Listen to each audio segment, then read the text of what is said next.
Assalamualaikum warahmatullahi wabarakatuh. Bismillahirrahmanirrahim. Alhamdulillahirabbil alamin. Bersyukur kepada Allah Subhanahu wa taala dan berselawat kepada baginda Rasulullah sallallahu alaihi wasallam dengan ucapan Allahumma shalli ala sayyidina Muhammad wa ala ali sayyidina Muhammad. Pada alhamdulillah di kesempatan hari ini kita bisa berjumpa lagi dengan Anda di dalam keadaan sehat walafiat. Semoga saja kesehatan, keselamatan, kesejahteraan menyertai kita semua, amin ya rabbal alamin. Pada pembahasan ini saya akan mencoba membahas tentang bulan Dzulhijjah. Karena apa? Karena ibadah di bulan Dzulhijjah ini sangat besar pahalanya. Sebaliknya, berbuat dosa di bulan ini adalah sangat besar juga. Maka di bulan Dzulhijjah ini perbanyaklah amal yang baik seperti berpuasa, membaca Al-Quran, membaca sholawat, dan bertasbih dan bertahlil dan lain-lain. Namun sebelumnya, bagi teman-teman yang baru menemukan channel ini, alangkah baiknya di-subscribe. Tolong di-subscribe terlebih dahulu dan jangan lupa aktifkan notifikasi loncengnya untuk mendapat video baru dari channel ini. Para sahabatku yang dimuliakan oleh Allah, seperti apa dalilnya? Yuk ikuti saya sampai selesai supaya tidak gagal paham.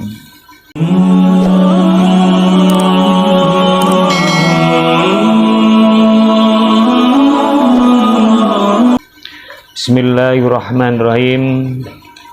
Yang tercatat di dalam surat At-Taubah ayat yang ke-36,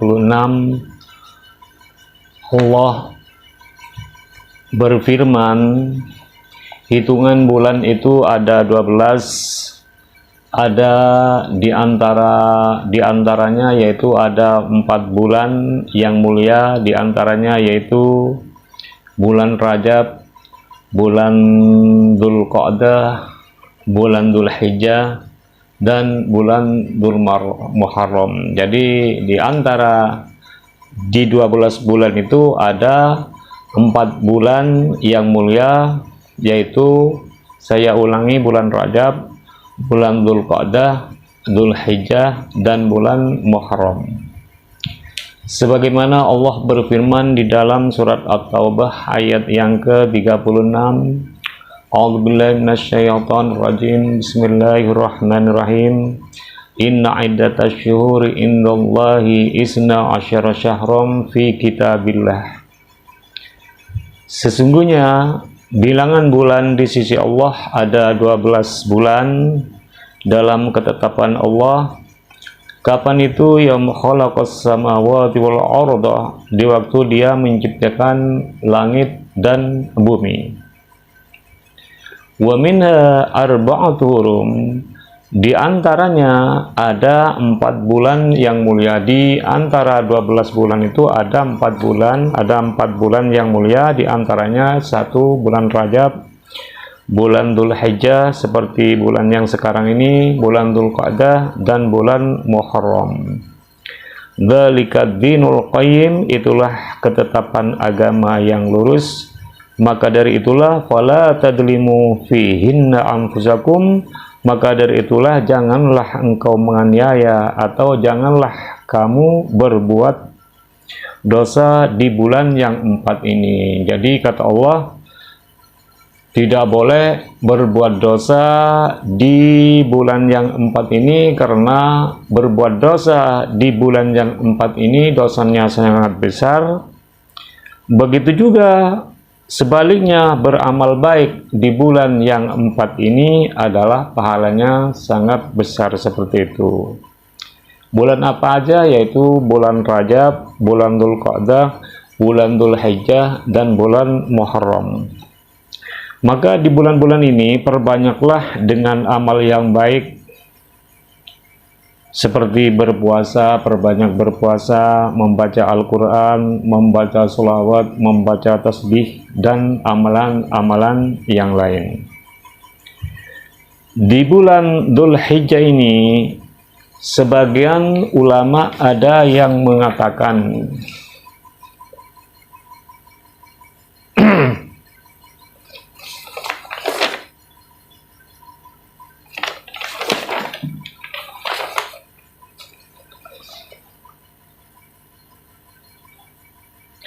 qala ba'dul ulama, sebagian ulama berpendapat berkata, man shoma hadhil ayyama akramahullahu bi asrati asya'a.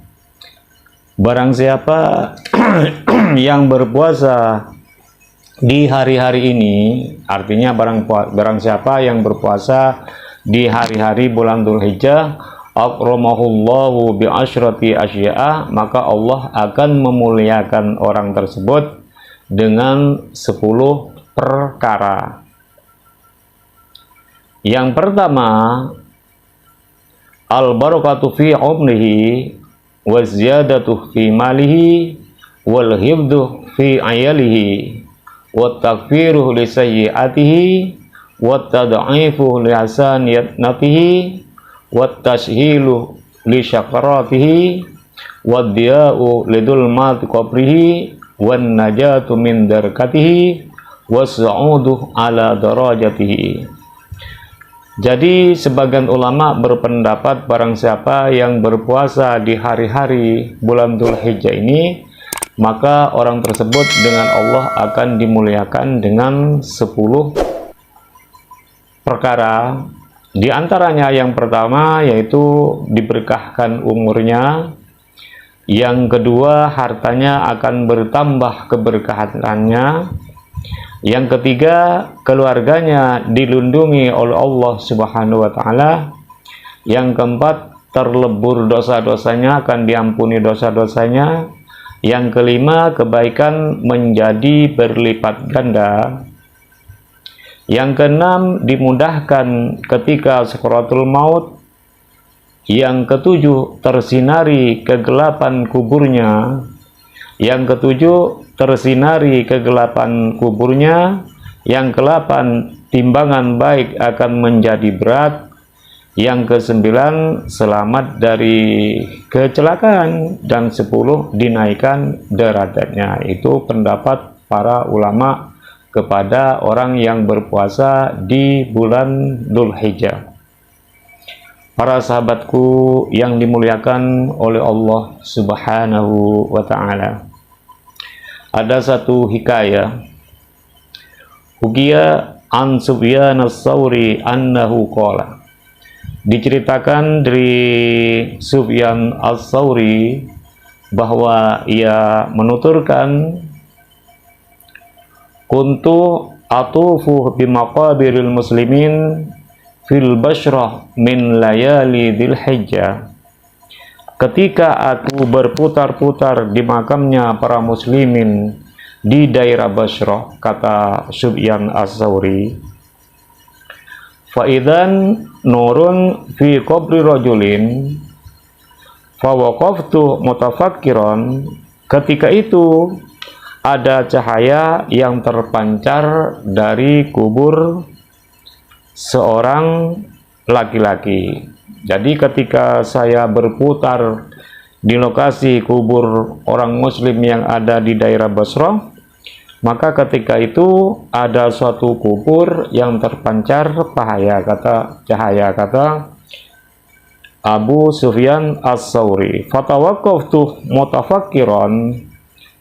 Kemudian saya berhenti karena melihat kuburan yang terpancar cahaya, kemudian saya berhenti sementara dan aku berpikir. Lalu faidan sautun alin fayaqulu. Ketika itu ada suara yang keras yang memanggil saya, kata Abu Sufyan As-Tsauri.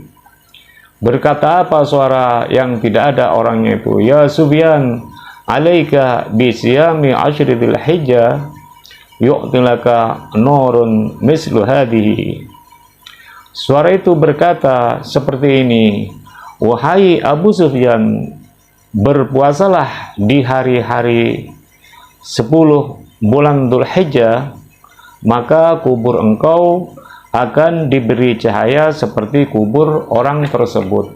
Jadi kuburan itu mengatakan kepada, suara itu mengatakan, berkata kepada Abu Sufyan, kalau Anda mau kuburnya bercahaya seperti kuburnya seseorang tersebut, maka berpuasalah di hari-hari 10 awal Dzulhijjah. 10 awal Dzulhijjah mulai dari tanggal 1 hingga tanggal 9. Boleh puasa tanggal 8, boleh puasa tanggal 9, atau boleh berpuasa dari tanggal 1 hingga tanggal 9, seperti itu.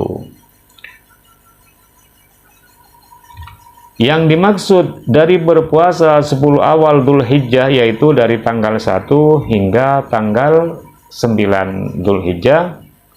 Bisa juga berpuasa di tanggal 8 atau bisa juga berpuasa tanggal 9 saja boleh. Tanggal 8 boleh, berpuasa hingga tanggal 9 juga boleh. Maka di bulan Dzulhijjah ini dari tanggal 1 hingga tanggal 9 disunahkan berpuasa dan memperbanyak amal yang baik. Mana hadisnya? Hadisnya dari Abu Hurairah radhiyallahu anhu, bahwa Nabi Muhammad sallallahu alaihi wasallam bersabda, "Ma min ayyamin ahabbah ilallah ayyata'abbad lahu fiha min Dzulhijjah." Tidak ada hari-hari yang lebih dicintai oleh Allah untuk beribadah di bulan tersebut daripada 10 hari awal dari bulan Dzulhijjah. Dari 10 hari bulan Dzulhijjah pertama, maka itu adalah bulan amal atau hari yang lebih dicintai oleh Allah Subhanahu wa taala. Ya'dilu siyama kulli yaumin minha bi siyami sanatin. Maka puasa yang dilakukan setiap harinya pada hari tersebut pahalanya sama dengan puasa 1 tahun. Jadi orang yang berpuasa di hari-hari 10 pertama di bulan Dzulhijjah itu pahalanya sama dengan puasa 10 tahun. Siapa itu yang bilang? Yaitu yang menuturkan Nabi Muhammad sallallahu alaihi wasallam. Wa qiyamu kullu lailatin minha bi qiyami lailatul qadri. Dan jaga malam dan sholat malam di setiap malamnya di bulan Dzulhijjah itu sama dengan sholat malam pada malam Lailatul Qadar. Rawahu Tirmidzi wa Ibnu Majah wal Baihaqi, yang mana hadis ini diriwayatkan oleh Imam At-Tirmidzi, Ibnu Majah, dan Imam Al-Baihaqi. Itulah keutamaan puasa di bulan Dzulhijjah maupun keutamaan dari ibadah-ibadah yang lain atau amal baik yang lain di bulan Dzulhijjah. Maka kesimpulan dari konten ini tentang beberapa hadis yang menganjurkan puasa pada 10 awal dari bulan Dzulhijjah, dimulai 10 awal dari bulan Dzulhijjah itu dimulai dari tanggal 1 hingga tanggal 9 Dzulhijjah, atau bisa juga berpuasa pada tanggal 8, bisa juga berpuasa pada tanggal 9, karena kata Nabi Muhammad sallallahu alaihi wasallam, puasa di setiap harinya maka sama dengan pahalanya puasa 1 tahun. Itu saja dari saya, semoga bermanfaat, dan apabila ada makna-makna atau pemahaman yang kurang pas, saya pribadi mohon maaf yang sebesar-besarnya. Doa terbaik dari saya, semoga Allah mengampuni dosa-dosa kami, semoga Allah memberkahi umur kami, dan semoga Allah menjaga iman kami, dan semoga Allah menjadikan kami sebagai orang yang husnul khotimah. Dan apabila konten ini bermanfaat, silahkan di like, komen, subscribe, dan dibagikan kepada teman-teman yang lain. Semoga mendapat manfaatnya juga. Wabillahi wa taufiq wal hidayah wal ridha wal inayah wal afu minkum. Assalamualaikum warahmatullahi wabarakatuh.